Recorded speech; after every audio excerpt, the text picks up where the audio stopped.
bliver nødt til at tage væk et stykke tid. Prøv at se den her nøgle. Den skal du spise. Nogle gange så skal du materiale færdig først.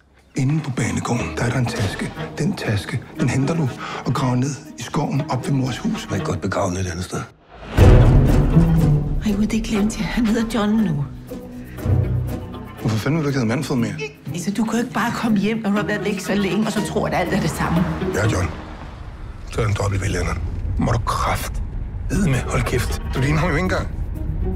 Du har ikke engang de rette briller på. Det er vi ved at spare op til. Stop det nu. Manfred, nu fortæl om, hvor den... Er den okay? Det er kun overfladiske skrab. Men kan jeg så ikke tage med hjem? Hvis du sniger 500 mand ned i lommen på mig, så kan du bare tage ham. Dissociativ identitetsforstyrrelse. Altså, man kan ikke bare vælge sit eget navn. Jeg kan ikke bare kalde mig selv for Werner Kæmpepik. Altså, det skal afspejle i virkeligheden. Jeg forstår slet ikke, hvordan det er ved mig. Folk kan virkelig godt lide mig.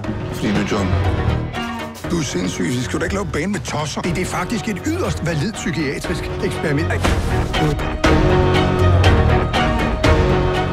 Skal du til at spille for det rigtige publikum? Nej. Vi kommer spela från för massa bävrar. Hvad er det, Anker leder efter ude i skoven? Når man har en hemmelighed, så sætter man en krone.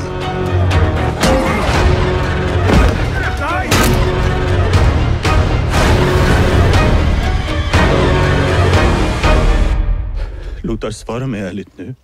Har jag inte ljust hår? Och är inte mina ögon blå? Jamen,